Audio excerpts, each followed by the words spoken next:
Alam niyo ba mga kaibigan na si President Ferdinand Romualdez Bongbong Marcos Jr. ay hindi maaaring ma-impeach kahit na ilang beses nating matuklasan ang mga kalokohan o krimen na ginawa ng kanyang administrasyon, particular na sa General Appropriations Act, na kung saan ay ilang taon na pala nilang pinopondohan ang mga bagay-bagay, ang mga proyekto na kung saan ay mayroon ng pondo. So ibig sabihin, paulit-ulit na lamang nilang pinopondohan ang mga proyekto na kung saan ay matagal na palang bayad. Ibig sabihin, fully funded na at pinopondohan pa. Okay? So, ano ang dahilan?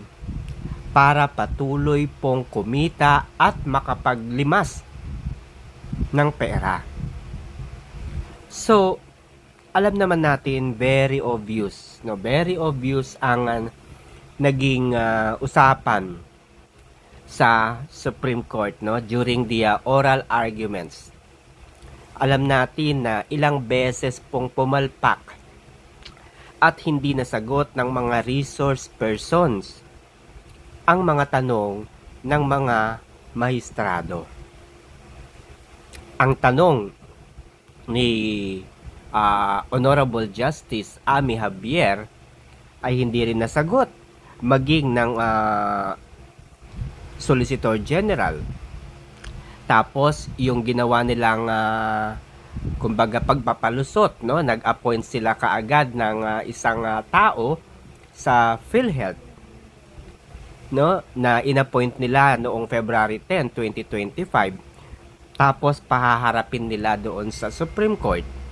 Alam nyo yung tinatangka nilang gumawa ng paraan para makalusot doon sa kalokohan na kanilang ginagawa. Alam nyo yung ganung pagkakataon o alam nyo yung ganoong sitwasyon na they really wanted to itago, no, yung ginagawa nila. Pero lahat yan ay nabuko at natuklasan sa oral arguments pa lamang. Ikalawang oral arguments pa lamang yan, mga kaibigan. At PhilHealth pa lamang yung tinatalakay.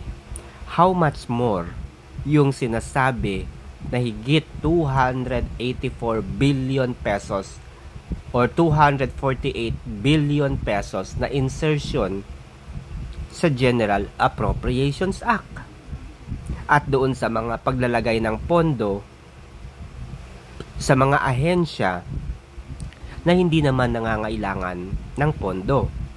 So, to cut the story, kahit na sabihin nating malaki ang krimen na ginawa ng administrasyong ito at mapatunayan sa Supreme Court, ay hindi po maaaring ma-impeach si President Bongbong Marcos Jr.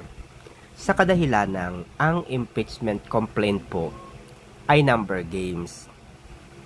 Alam naman po natin na lahat, kalamihan ng mga kongresista ay nababayaran. So hindi po sasapat yung bilang ng mga kongresista ngayon na matino, maayos at hindi kayang bayaran. Karamihan po sa kanila ay nababayaran. So ibig sabihin, sino ngayon ang boboto para ma-impeach si President Bongbong Marcos Jr.? Wala. Kasi ang impeachment po ay hindi po labanan. Hindi po tagisan ng mga ebidensya or kung ano-ano man. Ito po ay nagbabase ang lower house sa bilang ng mga kongresistang papabor sa impeachment. So at this point in time, sino sa mga kongresista sa tingin ninyo ang pipirma o papabor sa impeachment? Kakaunti. So hindi po marireach yung requirements na 1/3. So ang pinakamagandang mangyari dito ay kagaya po noong nangyari noong panahon ni dating Pangulong Joseph Erap Ejercito Estrada, na kung saan ay nag-aklas na ang mga military noon na kumbaga binitawan nila ang Pangulo. No, binitawan nila ang Pangulo, tinanggal nila, inalis nila ang suporta. So, depende pa rin yan. If malaman ng mga militar, no, kung sa tingin nila ay karapat-dapat na ibagsak na si President, maaaring mangyari. Yung ganun po sa nangyari kay Erap Estrada.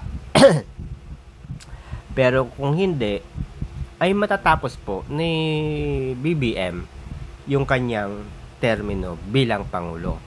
Subalit, kung ang mga mahistrado sa Korte Suprema ay papabor sa impeachment at tuluyang mawawalan ng pag-asa si Sara Duterte na tumakbo,